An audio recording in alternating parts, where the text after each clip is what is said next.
여러분, 우리가 교회 안에 원칙이 세워져야 한다면 우리가 어떤 원칙이 세워져야 되겠습니까? 교회 안에 원칙이 세워진다고 할 때 어떤 교회는요, 교회 안에 원칙을, 교회의 전통을 세우는 교회가 있습니다. 그러니까 어떤 일을 할 때 이걸 왜 해야 되느냐 그러면 어떤 교회에서는 대답하기를 이것이 우리 교회의 전통이었다 이렇게 얘기합니다. 우리 교회가 지금까지 해왔던 전통이었다. 예배를 왜 이렇게 드리죠? 우리 교회 전통이 그렇다. 헌금을 왜 이렇게 하죠? 우리 교회에서 지금까지 헌금이 그렇게 내려온 전통이다. 왜 찬양을 하죠? 우리가 지금까지 교회에서 내려온 전통이다. 모든 교회의 원칙이 전통으로 세워지는 교회가 있을 수 있죠. 그런데 절대 그것이 교회가 세워지는 원칙의 기준이 되어서는 절대 안 됩니다.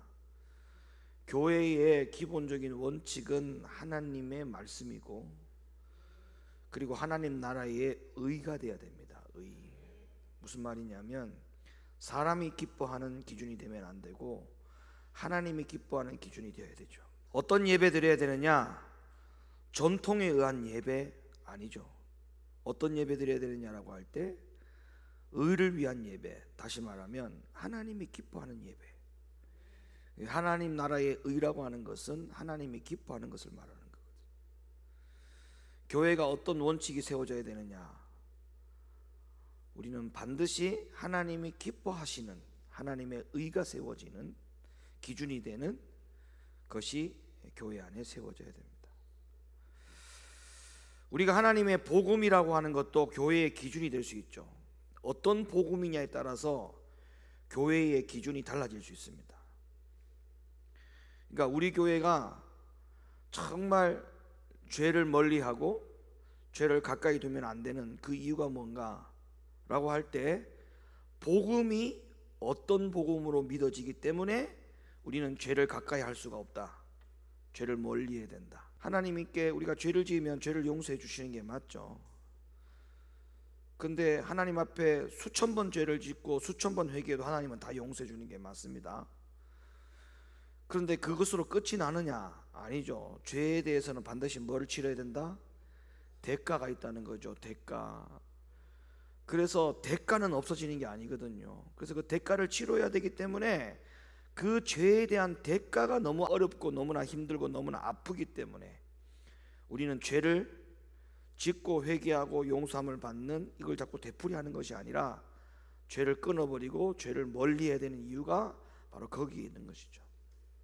그러니까 왜 이렇게 하느냐라고 할 때 우리가 어떤 복음을 믿느냐에 따라서 그 믿는 복음이 기준이 되다 보니까 우리는 죄를 회개하는 것도 중요하지만 죄를 끊어버리고 죄를 멀리하는 것도 중요하다는 것을 기준을 세우게 되죠. 주일을 왜 성수해야 되느냐? 왜 주일을 목숨을 걸고 지켜야 되느냐? 주일 성수에 대한 복음, 어떤 복음을 기준으로 하느냐에 따라서 어떤 사람은 그 계명과 그 복음 때문에 기준이 되어서 생명을 걸고 주일 성수를 하는 사람이 있죠. 우리가 하나님 앞에 왜 헌신하고 충성하고 봉사하느냐? 왜 하나님 말씀에 순종해야 되느냐? 거기에 따른 어떤 복음이 기준이 되고 있기 때문에 그렇게 하는 거예요. 그러니까 복음의 차이에 따라서 내가 어떤 복음을 믿고 어떤 복음을 기준으로 삼고 어떤 복음을 따르느냐에 따라서 우리의 신앙은 천 갈래 만 갈래로 갈라질 수가 있습니다. 모든 사람이 성경에 보세요, 욥과 같은 길을 갔느냐? 아니에요. 모든 사람이 다 사울과 바울과 사도들과 같은 길을 갔느냐? 아니거든요. 모두가 다 요한과 같은 길을 갔느냐? 아니에요. 제자들도 있었어요. 그러나 제자가 아닌 사람들도 있었어요. 청함을 받은 사람은 많았어요. 그 중에 두루마리를 입고 신부가 갖춰야 될 옷을 입고 택함을 입은 자는 없었다고 성경에 나오죠. 왜 그러느냐? 기준이 다르기 때문에 그래요. 기준. 욥이 믿는 복음의 기준, 사도 바울이 믿는 복음의 기준, 아나니아와 삽비라가 왜 그렇게 됐을까요? 아굴라 브리스길라는 왜 그렇게 되었을까요? 똑같은 부부의 일인데 각자 부부가 믿는 복음이 달랐다라고 저는 볼 수밖에 없습니다. 복음의 기준이 달랐다. 하나님의 것을 절대 속이면 안 된다 라는 기준을 갖고 있었던 아굴라 브리스길라가, 근데 그 기준을 두지 않았던 아나니와 삽비라는 죄를 짓는 거죠. 그러니까 내가 믿는 복음의 기준이 뭐냐에 따라서 내가 그 길을 가는 거죠. 그러니까 구원의 길도 마찬가지예요. 구원의 길도 내가 어떤 복음의 길로 가느냐에 따라서 그 복음의 길이 구원의 길이 연결되는 거예요. 그러니까 A라는 복음을 믿으면 A라는 길을 가고, B라는 복음을 믿으면 B라는 길로 가고, C라는 복음을 믿으면 C라는 길로 간다는 거죠. 이 말은 무슨 말이냐면 내가 어떤 복음을 믿느냐에 따라서 그 복음이 곧 내가 가야 될 길을 만들어낸다는 거예요. 길을. 아멘입니까? 내가 어떤 복음을 믿고 어떤 복음의 기준에 두느냐에 따라서 그 복음이 곧 내가 가야 될 길로 연결이 된다는 거예요. 길로. 우리는 그리스도인들 중에 율법주의적인 길을 가는 사람이 있습니다. 그럼 이 율법주의적인 길을 가는 사람은 왜 그러느냐? 제가 금방 말씀드렸죠. 길을 만들어내는 기준이 뭐라고요? 복음이라고요. 복음. 어떤 복음을 믿느냐가 곧 내가 가야 될 길을 만들어낸다고 했잖아요. 그러면 이미 내가 율법주의적인 길을 가고 있다는 말은 율법주의적인 복음에 기준을 두고 있기 때문에 율법주의적인 길을 가는 거예요. 또 어떤 사람들 중에 세속적인 길을 가고 있다. 내가 분명히 교회 다니는 그리스도인인데, 내가 분명히 예수 믿는 사람이 맞는데, 예수 믿는 사람이지만 세상 사람하고 별 차이가 없는 세속적인 길을 가는 사람. 왜 그럴까요? 그가 믿고 있는 복음이 세속적인 복음으로 기준을 두고 있기 때문에 그래요. 그러면 세속적인 복음이 뭘까요? 한 번 구원은 영원한 구원. 이제 이런 복음을 기준으로 두면 한 번 구원은 영원한 구원이기 때문에 그 복음을 기준으로 두는 사람은 아, 그렇구나, 한 번 구원은 영원한 구원이구나, 예수님이 십자가에 달려 죽으신 말미암아 내 과거 현재 미래의 모든 죄가 다 해결이 되었구나, 나는 죄로부터 자유롭다, 이렇게 그 복음을 믿는 사람은 그 복음의 길을 가는 거예요. 세속적인 길을 가는 거예요. 회개에 대한 필요성, 강조, 이런 부분들이 마태복음에 얼마나 많습니까? 사복음서에 얼마나 많습니까? 그걸 다 배제하는 거죠. 베드로 전후서에 회개하지 않으면 결단코 하나님 나라에 들어갈 수가 없다고 했어요. 하나님을 볼 자도 없다고 했어요. 그럼에도 불구하고 그런 복음들을 다 배제하죠. 왜? 이미 세속적인 복음을 기준으로 두고 있기 때문에 그 복음이 내가 가야 될 길을 만들어내고 있다는 거죠. 그러나 어떤 사람은 율법주의적인 길도 가지 않고 세속적인 길도 가지 않고 오로지 하나님 말씀에 순종하는 길로만 가는 사람이 있다. 왜 그럴까요? 그 사람이 가는 길에, 그 가는 길에 믿음의 받침이 되는 복음의 기준이 그에게 있기 때문에 그렇죠. 복음의 기준이 그에게 있기 때문에 어떤 일이 있어도 하나님의 계명을 지키고 순종하고 가야 한다라고 생각하고 그 길을 꿋꿋이 가는 거죠. 여러분, 성경은 창세기에서부터 우리에게 무엇을 요구하느냐 하면 여자의 후손이 되라고 요구하셨습니다. 우리가 뱀의 후손의 길로 갈 수도 있고 여자의 후손의 길로 갈 수 있다고 창세기에 나오죠. 그게 시작의 복음이에요. 근데 이걸 우리가 무시할 수 있습니까? 창세기에서 이미 시작의 복음이 여자의 후손도 될 수 있고 뱀의 후손이 될 수 있다고 이미 말씀하고 있는데요. 그러면 성경에 보세요. 뱀의 후손으로 가는 길이 누구며, 뱀의 후손으로 간 자손들이 누구이며, 여자의 후손으로 가는 길이 무엇이며, 여자의 후손의 길로 간 자손들이 성경의 인물이 누가 있는지, 우리가 그걸 구분할 줄 알면 내가 어느 표현에 써야 되는지, 어느 길로 가야 되는지, 어떤 복음을 붙들고 가야 되는지 답이 나오지 않겠습니까? 근데 여자의 후손으로 가야 된다고 하는 것은 이미 성경에 나왔음에도 불구하고 우리는 여전히 뱀의 후손으로 가죠. 그러면 머릿속으로는 성경에 나오는 것이니까 인정하는 거죠. 아, 그래, 여자의 후손이 돼야 되겠다.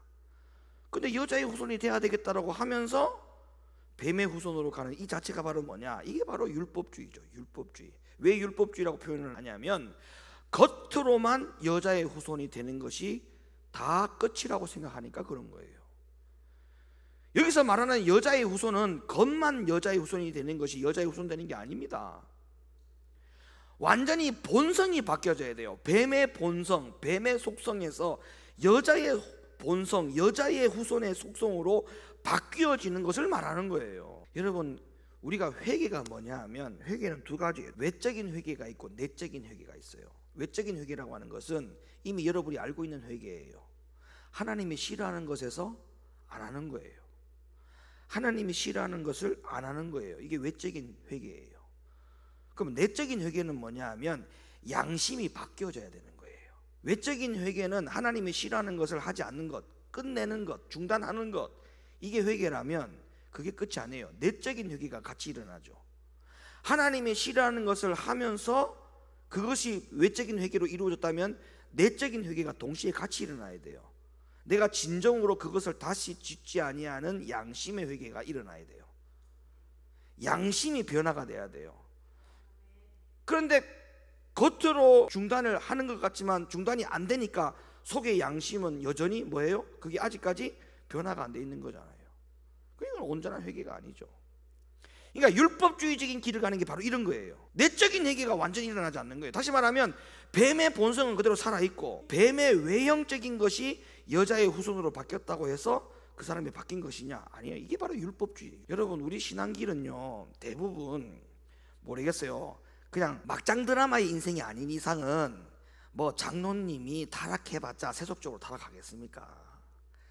집사님이 타락해봤자 완전 세상적으로 가겠습니까? 막장 드라마가 아닌 이상은 대부분 그렇지 않아요. 그럼 우리는 두 가지 중에 하나를 고민하고 있는 거예요. 사실은 율법주의냐 아니면 진짜 하나님의 말씀으로 순종하라고 가는 거냐. 둘 중에 하나예요. 사실은 둘 중에 하나. 그럼 이 율법주의적인 것이 항상 문제가 되는 건데, 이게 바로 뭐냐 하면 겉은 그리스도인이 맞아요. 겉은 하나님의 자녀가 맞다고요. 여자의 후손같이 보여요. 근데 속의 속성이 여전히 뱀의 후손이라는 거죠. 그럼 어떻게 되느냐? 고린도후서 13장 5절 말씀, 너희가 믿음에 있는가 너희 자신을 뭐하고? 시험하고 너희 자신을 확증하라. 예수 그리스도께서 너희 안에 계신 줄을 너희가 스스로 알지 못하느냐? 그렇지 않으면 너희가 버리운 자니라. 그러면 우리가 뱀의 후손에서 여자의 후손으로 바뀔 수 있는 이 키가 어디에 있느냐? 예수가 내 안에, 내가 예수 안에 있는 것을 자꾸 경험해야 되는 거예요. 그래서 우리는 날마다 그리스도가 내 안에, 내가 그리스도 안에, 이 경험을 계속적으로 확증해야 되는 거죠. 그걸 확증한다는 게 뭘까요? 그게 바로 뭐냐 하면 양심이에요. 성령을 통해서 내 양심을 두드리거든요. 그것이 예수가 내 안에, 내가 예수 안에 들어갔다 나갔다 하는 증거예요. 예수가 내 안에 들어가고 내가 예수 안에 자꾸 들어갔다 나갔다 하는 이 경험이 된다는 것은 양심이 자꾸 움직이는 거죠. 그게 안 되면 양심이 딱 스톱이 돼요. 스톱이 되니까 죄 짓는 동안에는 예수가 역사하지 않죠. 죄 짓는 동안에는 성령께서 역사하지 않죠. 죄의 자리에는 주님이 오지를 않습니다. 그래서 우리가 율법적 신앙의 덫에 걸리면 안 됩니다. 겉만 여자의 후손, 속은 여전히 뱀의 후손, 이런 율법주의적인 신앙의 덫에 절대 우리는 걸려서는 안 됩니다. 내가 예수 안에, 예수가 내 안에 자꾸 왔다 갔다 교통하는 이 성령을 통해서 내 양심이 자꾸 움직여지는, 이렇게 하면 안 되는데, 이렇게 하면 안 되는데, 이렇게 하면 주님이 기뻐하지 않는데, 이 양심이 자꾸 움직여져야 돼요. 로마서 7장, 우리가 율법은 신령한 줄 알거니와 나는 육신에 속하여, 보세요, 육신에 속하여. 율법은 신령한 줄 아는데 그러나 여전히 육신은 죄에 팔려있다. 이제 뭐 안 맞잖아요. 안과 밖이 안 맞잖아요. 다르잖아요. 지금 다른 거잖아요. 그죠? 나의 행하는 것을 내가 알지 못하노니 곧 원하는 이것은 행하지 아니하고 도리어 하나님이 미워하는 것, 율법에서 미워하는 것을, 그것을 지금 하고 있다. 만일 내가 원치 아니하는 그것을 하면 내가 이로 율법에 선한 것을 시인하노니 이제는 이것을 행하는 자가 내가 아니요 내 속에 거하는 뭐라고요? 내 속에 거하는 죄, 내 속에 거하는 뱀의 본성이니라. 죄는 뱀의 본성이잖아요. 내 속에 거하는 뱀의 본성이니라. 내 속 곧 내 육신에 선한 것이 거하지 아니한 줄을 아노니 원함은 내게 있으나 선을 행하는 것은 없노라. 내가 원하는 바 선은 하지 아니하고 도리어 원치 아니하는 바 악은 행하는도다. 히브리 7장 16절, 그는 육체에 상관된 계명의 법을 쫓지 아니하고 오직 무궁한 생명의 능력을 쫓아 된 것이니. 로마서 8장 12절, 그러므로 형제들아 우리가 빚진 자로 돼 육신에게 져서 육신대로 살 것이 아니니라. 여기서 벗어나는 것이 율법주의적인 길에서 벗어나는 것이다. 그래서 우리는 이 길에서 더 이상 가면은 거기는 사망이에요. 이 길을 끝까지 가면 도착하는 목적지는 뭐라고요? 사망이에요. 즉시 중단해야 돼요. 다시 되돌아와야 돼요. 그리고 다시 내가 믿고 있는 복음이 뭔지를 점검해야 돼요. 내가 기준을 세워야 될 복음이 뭔지를 다시 세워야 돼요. 그리고 이 길로 다시 가지 않도록 해야 돼요. 자, 두 번째로는 또 어떤 길이냐면, 아까 말씀을 하다 말았습니다만은 완전히 세속적인 길을 가는 사람들이 있어요. 참 정말 안타깝습니다. 예수를 20년 30년 믿었는데도, 하나님의 말씀을 20년 30년 믿었는데도 여전히 세속적인 길을 가는 사람들 보면 정말 이거는 마음이 아픈 정도가 아니고요, 정말 어디서부터 어떻게 손을 대야 될지 답이 나오지 않을 정도에 있어요. 그 20, 30년 동안 허송세월 보내는 걸 생각하면 가슴이 무너집니다. 모태신앙인들은 평생 아닙니까? 평생 동안 그 시간을 뭐 했는가 생각해 보면 정말 가슴 칠 일이죠. 이 세속적인 신앙을 가진 사람들이 대개 어떤 말을 하는 줄 압니까? 성경에 또 그 말씀을 갖고 와서 또 인용합니다. 입이 10개라도 할 말이 없어야 되는데 세속적인 길을 가는 사람들도 나름 할 말이 있더라고. 어떤 말씀을 사용하는지 아느냐? 이렇게 사용합니다. 우리는 육신이 약해서 절대 말씀대로 살 수 없다. 하나님도 우리의 연약함을 아신다고 했다. 그러니 이 정도는 하나님이 사랑의 하나님이기 때문에 우리를 봐주신다.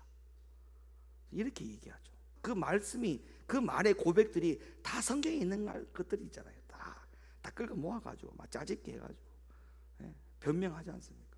자, 하나님이 참으시는 것은 한없이 참으십니다. 그러나 잘 들으세요. 영원히 참으시지는 않습니다. 그게 성경입니다. 하나님이 한없이 참으시는 것까지는 맞아요. 그런데 영원히 참지는 않습니다. 근데 세속의 길로 꾸준히 간다고요? 하나님이 영원히 안 참으신다고 생각하시나요? 아니에요. 그런 복음을 갖고 있다면 그 복음의 기준이 잘못된 거예요. 그 복음의 기준은 틀린 거예요. 그런 복음의 기준을 가지고 있으니까 그런 길을 가는 거예요. 세속적인 길을 가는 거예요. 우리의 연약함을 다 아시는 하나님, 큰 사랑의 하나님으로 우리를 용서하신다, 덮으신다. 성경에도 있지 않잖아요. 성경에도 마음은 원이로되 육신이 약하도다. 마음은 원이로되 육신이 약한 걸 어떻게 합니까? 하나님, 내가 하기 싫어서 안 했습니까? 마음은 하나님 사랑합니다.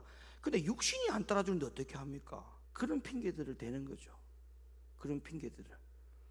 그럼 다시 거꾸로 묻죠. 육신이 강건할 때는 뭐였어요? 그러면 그러니까 하나님 앞에 절대 우리가, 여러분, 복음이 아닌 거는 이야기를 꺼내면 안 돼요. 복음이 아닌 거는 아예 말도 꺼내면 안 돼. 내가 믿고 있는 복음이 내가 갈 길을 만들어낸다고 제가 금방 말씀드렸잖아요. 내가 어떤 복음을 믿고 있느냐에 따라서 그 사람을 그 길을 가게 만든다니까요. 스데반 집사가 왜 돌에 맞아서 순교하기까지 하나님 복음을 전했을까요? 그 스데반 집사가 믿고 있는 복음이 남달랐습니다. 남달랐다고요. 세속적인 길을 가는 사람들은 현재 자신은 뱀의 본성을 그대로 가지고 사는데 현재 예수님을 믿고 있기 때문에 자기 자신을 하나님이 양으로 인정해 준다고 착각하죠. 그런데 정말 그 말이 맞는 말일까요? 성경 한번 볼까요? 예수님이 뭐라 했는지. 뱀의 본성인데 내가 예수님의 양이라고 해서 양이 될 수 있느냐? 안 된다니까요. 성경에 예수님께서 이렇게 말씀하셨어요.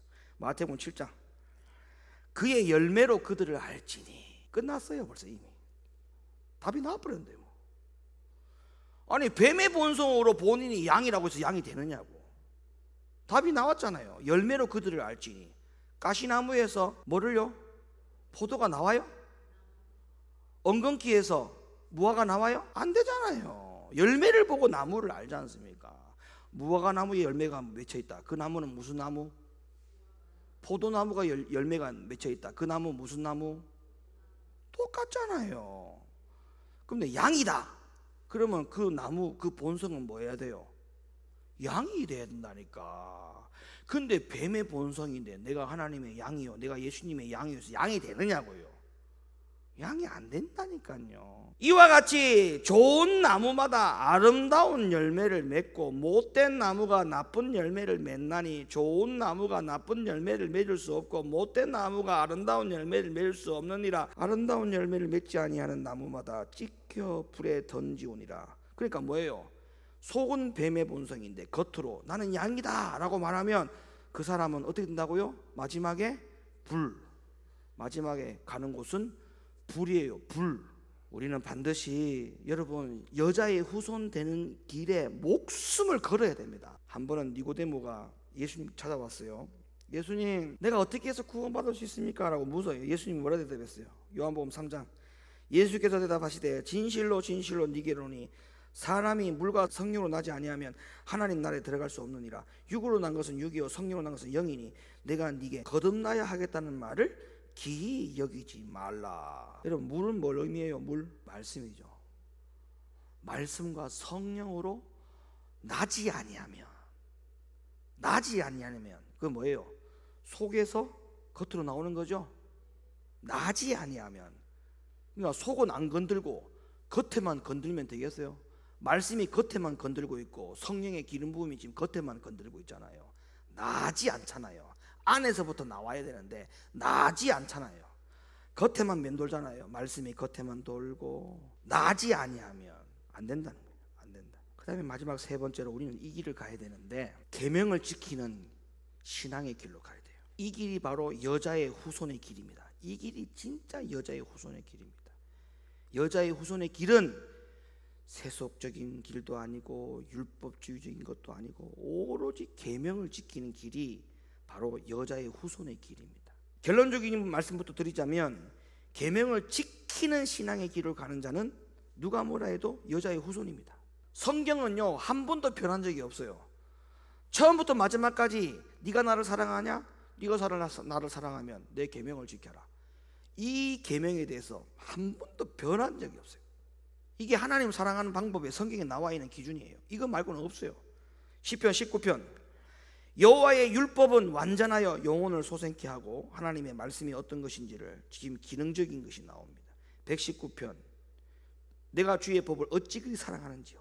여자의 후손은 이렇게 사는 사람이 돼야 돼. 여자의 후손은요 주의 법을 어찌 그리 사랑하는지요. 이렇게 사는 사람이 여자의 후손으로 사는 겁니다. 예수의 법 지키는 것을 좋아하는 사람, 11조 하면서 기뻐하고 주일 성수하면서 기뻐하고 순종하면서 기뻐하고 하나님 말씀에 순종하면서 기뻐하고 충성하면서 기뻐하고 모든 일에 기뻐하는 것은 주의 법을 지키는 것이기 때문에 기뻐한다. 그건 주의 법을 사랑하는 사람이죠.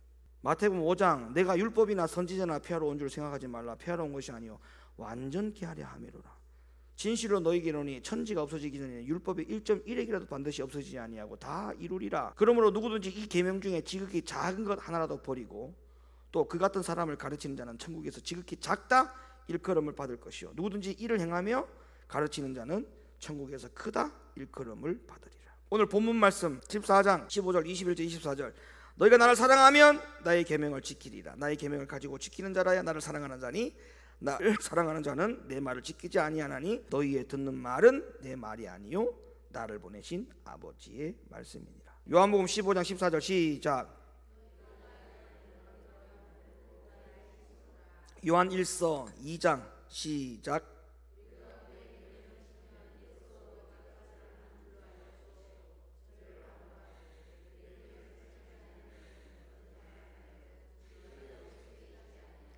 요한 1서 5장 시작.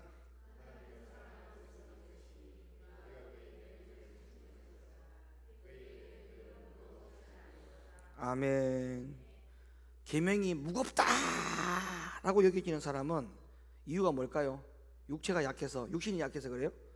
몸이 육신이 약해서? 아니요. 뭐라고 돼 있어요? 맨 앞에 예? 하나님을 사랑하는 것은 이것이니. 그러니까 하나님 안 사랑해서 그래. 예, 하나님을 사랑하지 않아서 그래. 계명이 무겁게 여겨지는 사람은 하나님을 덜 사랑하는 사람이야. 하나님을 진짜 많이 사랑하는 사람은 계명이 무거워질 수가 없어요. 사랑해 보세요. 뭘 못하는 게 있습니까? 사랑이 식으면 그때부터 표가 나요, 안 나요? 겁나게 나죠. 아니, 사랑하는 거는 부정하지 않는데 사랑의 정도가 하나님의 계명을 사랑하는 사람은 하나님 계명은 무거운 것이 아니라고 했잖아요. 근데 왜 계명이 자꾸 무거워지느냐 하면 계명에 문제가 있는 게 아니라니까요. 사랑이 식어서 그런 거라니까. 그러면 어떻게 하는 게 문제 해결이 되겠습니까? 그런데 우리는 어떻게 합니까? 지킬 수 있는 계명을 자꾸 골라내잖아요, 성경에서. 그런 방법으로 가잖아. 무겁다 그러면 가벼운 계명들 자꾸 찾는 거야. 그런 해결 방법이 안 돼요. 근본적인 문제를 해결해야 돼요. 뭐가 식었다? 사랑이 식었다. 그러면 사랑이 식어서 계명이 자꾸 무거워진다. 그러면 이걸 해결할 수 있는 방법은 뭐냐? 기도하면서 뭘 해야 돼요? 하나님 사랑에 대한 회복을 자꾸 시켜야 돼요. 기도하면서 여기다가 초점 맞춰야 돼요. 하나님 사랑 회복시켜달라고. 우리가 그 기도해야 되는 거예요. 뜨겁게 사랑하면 계명이 절대 무거워질 수 없죠. 그래서 결론에 말씀드립니다. 교회는 원칙이 세워져야 돼요. 어떤 원칙? 전통? 아니에요. 반드시 말씀이 원칙이 세워져야 돼요. 복음. 내가 어떤 복음을 내 기준으로 삼느냐에 따라서 그 사람은 기준으로 삼는 복음의 길을 갑니다. 그래서 우리는 율법주의로 가느냐? 그럼 율법적인 복음의 기준을 두고, 세속적으로 간다. 세속적인 복음의 기준을 두고 있어요. 그러나 율법을 지키겠다, 하나님의 계명을 지키겠다라고 하는 그 길을 가는 사람은 왜 가느냐? 거기에 대한 복음을 기준으로 두고 있기 때문에 그런 거예요. 그러니까 제발 부탁입니다. 예? 의가 기준이 돼야 돼요. 의. 우리가 성경에도 의의 옷을 입으라 했잖아요. 이게 중요한 거예요.